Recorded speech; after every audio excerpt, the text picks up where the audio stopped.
అందరికీ నమస్కారం అండి. నిన్న మన జూనియర్ అమిత్ షా అనుకుంటున్నాడు పాపం విజయ్ నిన్న రోడ్డు ఎక్కి ఏంటన్నాడంటే శంకుస్థాపరాయలు చూపిస్తున్నాడు. విజయ్ శంకుస్థాపరాయలు ఎవరైనా చూపిస్తారు.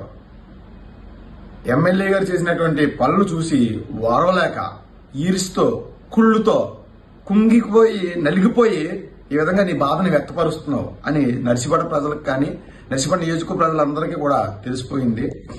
నీ యొక్క పద్ధతి కానీ నీ యొక్క విధానం కానీ మార్చుకో.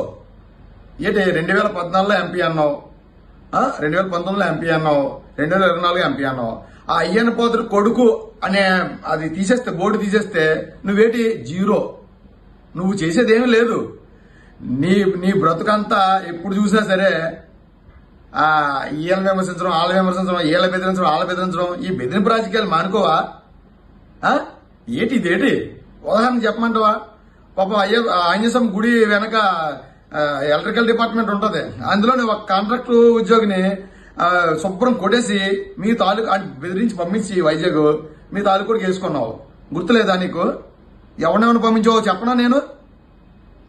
ఎందుకు మానుకోండి. జనాల్లో అంత అమాయకులు అంత వెర్రి వాళ్ళు కాదు. నువ్వు ప్రాంతీయ ఫీలింగ్ తీసుకురావడానికి 40 సంవత్సరాల ఇండస్ట్రీ మీ నాన్నగారిది. ఏం పీకాడు చెప్పు? 40 సంవత్సరాల నుంచి నర్సీపట్నం ఉన్నాడు. నువ్వు అన్న మాట ప్రకారమే ఏం పీకాడు? ప్రధాన రహదారి ఒక అంగుళాన్ని కలపగలిగాడా? మా ఎమ్మెల్యే గణేష్ గారు కలిపారు. చూసి ఉడికిపోయి ఓరవలేక మీరు చేయలేని పని చేశారు కాబట్టి ఓరవలేకపోతున్నారు. అక్కడ ట్యాంక్ బండ్ అన్నావు, ఇదన్నా అవి విగ్రహాలు ఆర్డర్ ఇచ్చారన్నా. ఎక్కడిచ్చారో బాబు విగ్రహాల ఆర్డర్ ఇవ్వడం ఏంటి? పెట్టాలా? మీ నాన్న హయాంలోనే కదా జీవో చూపించి ఇలా జీవో చూపించి ఇగో వచ్చింది అని చూపిస్తున్నావు కదా. జీవో వచ్చింది, డబ్బులు వచ్చాయి అంటున్నావు. మరి ఎందుకు చేయలేకపోయారు? మీకు చేతకాక చేయలేకపోయారా? మాట్లాడమంటే అర్థం పర్థం ఉండాలా. ఎందుకు సన్నాయి మాటలు, చవట మాటలు, సోది మాటలు ఇవి కాదు విజయ్. మాట్లాడే స్పష్టత ఉండాలి. మీ నాన్న ఎమ్మెల్యేగా గెలిచాడు, గెలిచిన తర్వాత అది జీవో వచ్చిందన్నావు, అక్కడ ట్యాంక్ బండ్ కడతామన్నావు. ఎందుకు కట్టలేకపోయారు? 6 కోట్ల డబ్బులు కూడా ఉన్నాయన్నారు. ఎమ్మెల్యే మీ నాన్నగారే. అప్పుడు ఎందుకు కట్టలేకపోయారు? చేతకాక చెప్పొచ్చు కదా, ఒప్పుకోవచ్చు కదా. సొల్లు మాటలు మాట్లాడితే అతను చేసి ఆ రోడ్డు ఎప్పటి నుంచో చేద్దాం అనుకున్నారు. అతను చేసి చూపిస్తున్నాడు. మీరు ఓరలేకపోతున్నారు. అతను రాజకీయం ఇకపై నుంచైనా సరే మంచిగా ఇప్పుడు ఆయన చేసిన మీరు రాజకీయ నాయకుడిగా స్థిరపడాలనుకుంటే ఆయన చేసిన పనికి డబుల్ చేయండి. అంతేగాని బురద జల్లడం ఈ చిల్లర రాజకీయాలు ఎప్పుడో పోయే మట్టి కొట్టుపోయి దమ్ముగా ధైర్యంగా జనాల్లోకి వెళ్ళండి. ఎందుకు వచ్చింది ఇవన్నీ? ఇది పద్ధతి కాదు. వీళ్ళు అంటాడు సోడిపప్పు కూడా అంటాడు ఆ మధు కోటర్ మందు కూడా. ఈడ రౌడీ షేటరు, ఈడొక హంతకుడు, ఈడు మాట్లాడేయడమే. మరి దరిద్ర కొట్టాడా?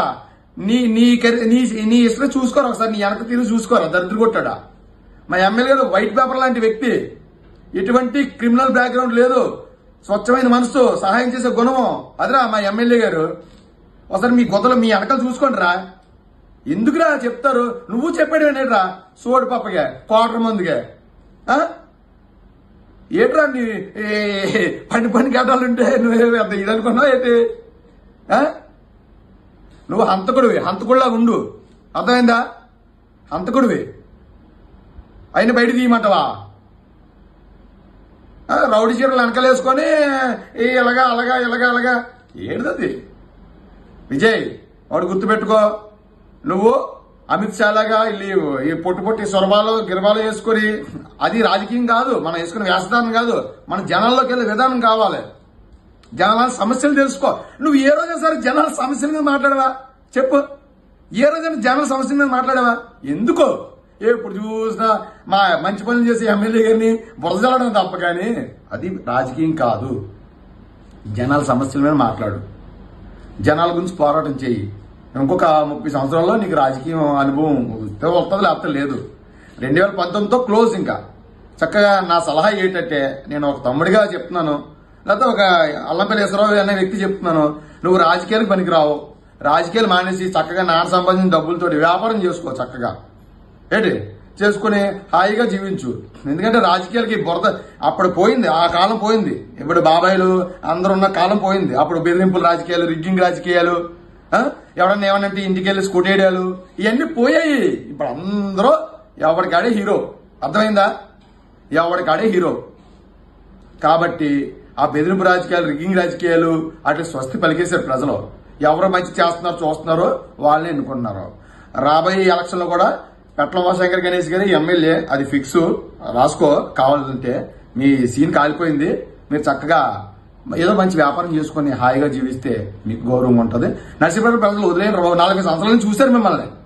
40 సంవత్సరాల నుంచి చూశారు. మీరు చేసేదేమీ లేదు. మాట్లాడితే మా తాతలు ఇచ్చేసాడు, మా నాన్న ఇచ్చేసాడు. నువ్వేడు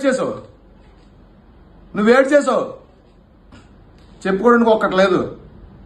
మీ నాన్న 40 సంవత్సరాల నుంచి నర్సీపట్నానికి చేసిన ఈ నిర్వాహకం చాలు బాబు. మాకు మంచి ఎమ్మెల్యే దొరికారు, ఏం చేస్తారో మీరు చూడండి. ఓకేనా? ఇదే నా సలహా. ఓకే విజయ్ బాయ్. బాబు మడ్రిస్టు మధు ఒళ్ళు దగ్గర పెట్టుకో బాబు. నువ్వు ఏదో పెద్ద ఉత్తముడిలాగా, నువ్వు పెద్ద ఇదిగోళ్ళలాగా, నీతిమంతుడిలాగా బిల్డప్లతో దప్పొద్దు. ఓకేనా? మడ్రిస్ట్వి రౌడీ షీటర్ లాగా ఉండు. అంతకు మించి బిల్డప్ చేస్తే గతం అంతా బయటకు వచ్చేస్తుంది అనమాట. ఓకేనా? బాయ్, ఉంటాను.